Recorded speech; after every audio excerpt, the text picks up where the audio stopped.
Hey, what's up, everybody? It's just Charles Sabansu, and welcome you guys to another episode of the Dreamers Pro Show. We cover everything from sports, hot topics, classic debates, entertainment, and we give you guys a fresh perspective on things and how we see them. And today, we got a show that probably is going to piss off a lot of people, but we're going to keep it real and say what we think. But before we get into it, please make sure you like the video and sub to the channel. So yesterday, was it yesterday? Yes, yesterday I was combing through the internet, and I came across an image from Yahoo Sports. And in this image, they were basically quoting one of their writers, Vincent Goodwill. And he had some pretty interesting comments, or dare I say strong comments, about, Bronny James being drafted to the Lakers. And what is it? I'm going to go through some of the slides here and read some of it. On the first image, it says, and we want to show it to you, it's now a spectacle, a show, and no longer about competition and rightfulness. We were all taken for a ride as fools to believe anything else than what James has showed us for years, wanting to control conversation and the narrative. Perhaps the 19-year-old can turn into a rotation player with the right environment, coaching, and development. And at some point, Bronny James will have to sink or swim on his own merit. And then we can truly judge him. He then closes by saying, James continues his assault on the record books, placing more statistical distance between himself and those behind him by sheer longevity. But it feels like he's further from winning anything substantial than any other point of his career. So that's what the post said on, That's what the post said on Instagram. So then I decided to go hunt down the full article, and I actually found the article on Yahoo Sports. So that's the article we actually want to get into in depth here. But before I even get into what Vincent Goodwill had to say, today's video is brought to you by sponsor Prize Picks, which is the largest daily fantasy sports platform in North America. Prize Picks is really simple. Instead of just selecting a team, you just select two or more players, pick more or less their projected stats, and then you place your entry. For example, this week, I'm selecting two entries. Stephen Curry for more than 25 points, and then I got Anthony Davis for more than 2 blocks, and Damian Lillard for more than 4 3-pointers made. PrizePicks is also the only daily sports platform with an injury insurance policy. So for example, if you have a player who gets injured in the first half and doesn't return to the second half, that player gets automatically rebooted.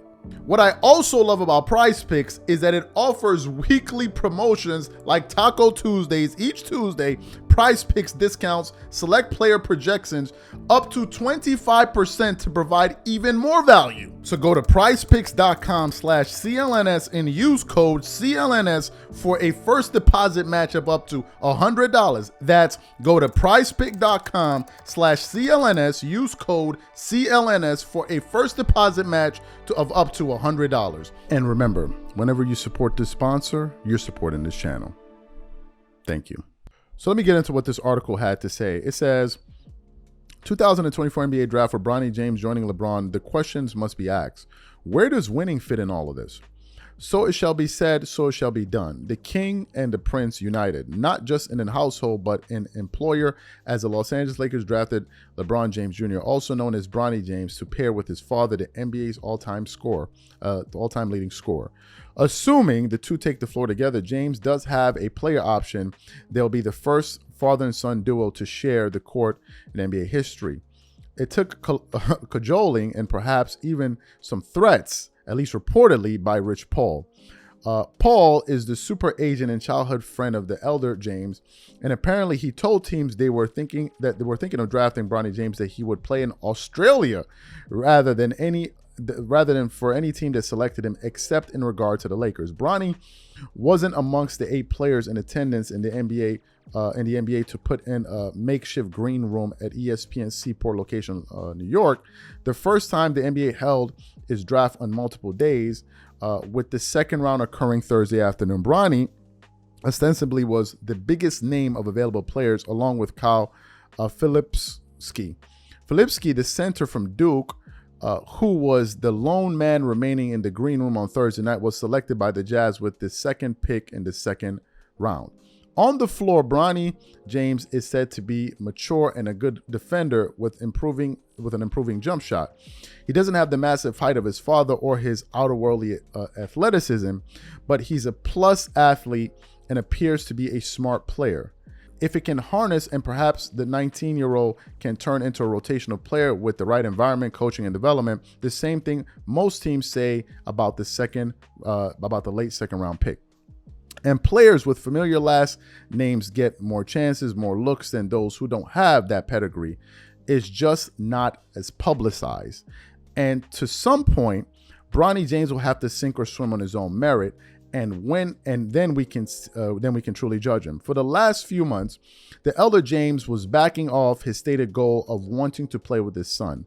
It was not as much of a demand or even a wish as we were led to believe, and that Bronny James' future was his own, not from machinations of his agent or his father.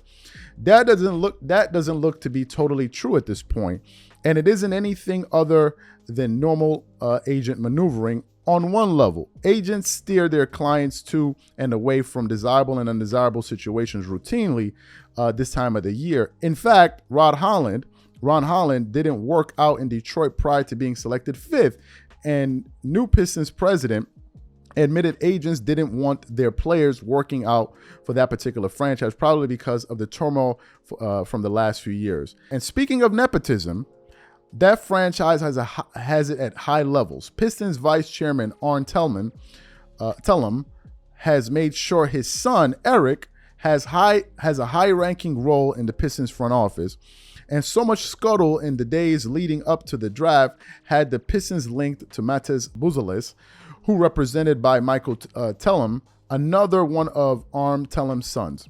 So nepotism, or at least the appearance of it, happens all the time in this league, and it happens in plain sight if we're willing to look.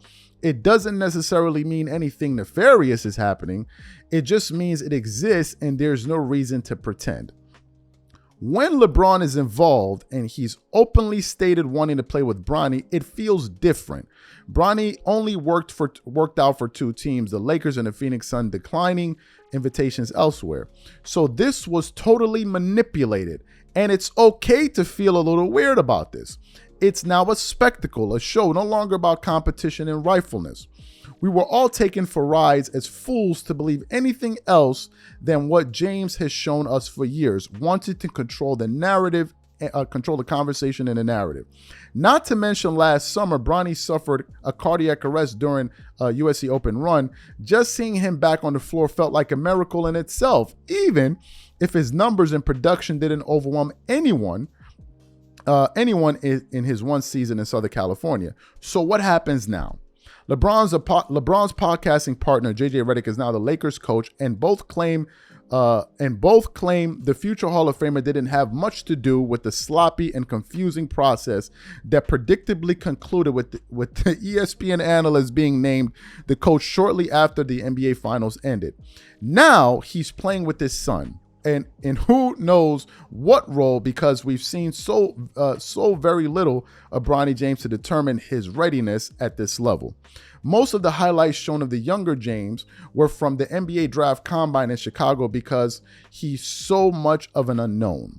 The Lakers are a family-run organization, the Buss, the Rambis family, and now the James family. If there's one organization that couldn't thumb its nose at a star wanting to be one in this particular wish, it's the Lakers. One wonders where winning fits in the equation for LeBron at this point. A team taking a flyer on Bronny James with the 55th pick isn't exactly costing them much. Bronny is as much of an unknown as players taking dozens of spots above him. But the Lakers are intent on telling everyone how serious they are about winning and reclaiming their spot in the NBA's mountain of winners. Goodness Lord, that was scathing. Scathing. And I think everything he said has merits, because if you listen to General Manager Rob Pelinka, he said that the reason they decided to draft Bronny was because it was a moment to make history, to see a father and a son play on a court together. Imagine the general manager is thinking about history instead of thinking about winning. How about winning a championship and making history that way? That's not the case. Look, folks, I'll leave it to your interpretation. Obviously, there were a lot of people that were not a fan of his comments. I'll just read some things of what some people said on on Instagram. Bro is a hater. Another person said, rooting for Bronny to kill it in the NBA and shut up all of these clout chasers acting as if they care about a second round pick all of a sudden. Another person said, the integrity of the game is tarnished yet again. Another person said, emotions look like this post. Ask him where was his outrage when the Bucks acquired Giannis's brother. That he put the laughing emoji, but I know he's crying. The fact that everyone turns a blind eye knowing Bron is using, I'm not going to read that. I'm confused. Did he take a spot from someone else? I'm going to act like as if I didn't read that last comment because it was too stupid to even respond to. You guys let me know what you think about this article in the comment section. We catch y'all later. Peace.